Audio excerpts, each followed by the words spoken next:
Hello viewers, আসসালামু আলাইকুম। SB tag Bangla সকলকে স্বাগতম। গণপ্রজাতন্ত্রী বাংলাদেশ সরকার বেসরকারি শিক্ষক নিবন্ধন ও প্রত্যয়ন কর্তৃপক্ষ এনটিআরসিএ সংশোধিত বিজ্ঞপ্তি অষ্টম এনটিআরসিএ নিয়োগ পরীক্ষা 2026 প্রতিষ্ঠান প্রধান ও সহকারী প্রধান এমপিওভুক্ত শিক্ষা প্রতিষ্ঠানসমূহে প্রতিষ্ঠান প্রধান ও সহকারী প্রধান পদে আগ্রহী যোগ্য প্রার্থীদের নিম্নরূপ অধিদপ্তর ভিত্তিক শূন্য পদে পুনরায় অনলাইনে আবেদন আহ্বান করা হচ্ছে। মাধ্যমিক উচ্চ শিক্ষা বিভাগের 25শে মার্চ 2026 তারিখের 83 সংখ্যক স্মারকপত্রের নির্দেশনা মোতাবেক এনটিআরসি-এর 29 জানুয়ারি 2026 তারিখের 125 সংখ্যক স্মারকে জারিকৃত অষ্টম এনটিআরসি নিয়োগ প্রতিষ্ঠান প্রধান ও সহকারী প্রধান পরীক্ষা 2026-এর বিজ্ঞপ্তিটি এত দ্বারা বাতিল করা হলো।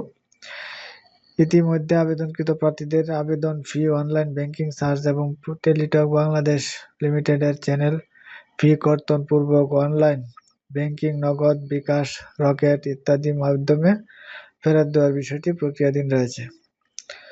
মূলত বিগত যে বিজ্ঞপ্তিটি প্রকাশ হয়েছিল এনটিআরসি-এর সহকারী প্রধান ও প্রধান নিয়োগের, সেটা বাতিল করা হয়েছে। যারা ইতিপূর্বে আবেদন করছে তাদের টাকাটা দিয়ে দিবে বিকাশ, নগদ অথবা রকেটের মাধ্যমে, এবং নতুন করে আবেদন নেবে তারা।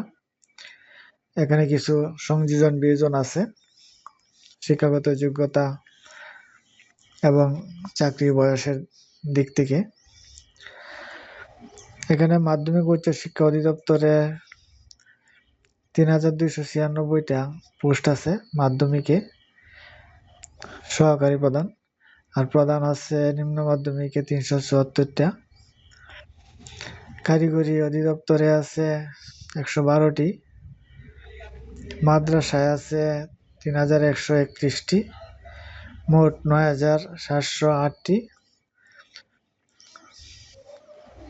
9708টি পদের বিপরীতে এই বিজ্ঞপ্তিটা প্রকাশ করা হয়েছে। প্রার্থীগণকে এখানে ngitelitalk.com.bd এই ওয়েবসাইটে অনলাইনে গিয়ে আবেদন করতে হবে।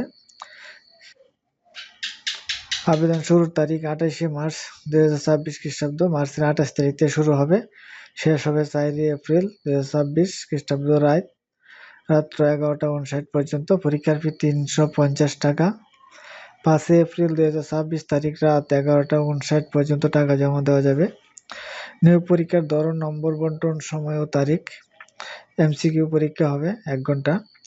এমসিকিউ পরীক্ষার নম্বর থাকবে 80, শিক্ষাগত যোগ্যতা সনদ থাকবে 12, মৌখিক পরীক্ষা 8, মূলত 100 এবং পাস মার্ক ধরা হয়েছে 40%। 40 পেতে হবে আলাদা আলাদাভাবে। মোট 80টি এমসিকিউ প্রশ্ন থাকবে, প্রতিটি শুদ্ধ উত্তরের জন্য 1 নম্বর, তবে প্রতিটি ভুল উত্তরের জন্য 0.25 নম্বর বিয়োগ হবে। এমসিকিউ পরীক্ষা সম্ভাব্য তারিখ 18 এপ্রিল 2026 খ্রিস্টাব্দ।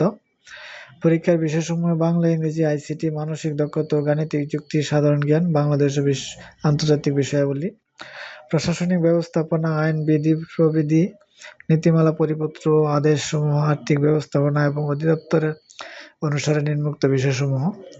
মাধ্যমিক ও উচ্চ শিক্ষা অধিদপ্তরে সাধারণ শিক্ষা ব্যবস্থাপনা, কারিগরিতে আছে কারিগরি শিক্ষা ব্যবস্থাপনা ও কারিগরি শিক্ষা সংশ্লিষ্ট মৌলিক জ্ঞান।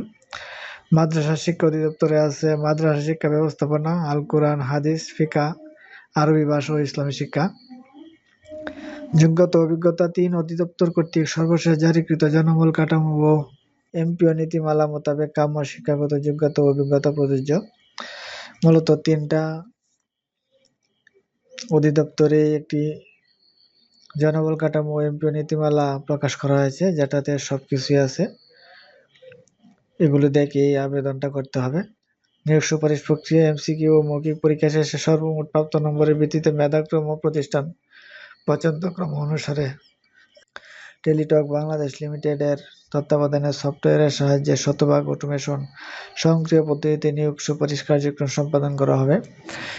মূলত সহকারী শিক্ষকদের যেভাবে সুপারিশ করা হয় সেরকমভাবেই সুপারিশ করা হবে পরীক্ষার মাধ্যমে।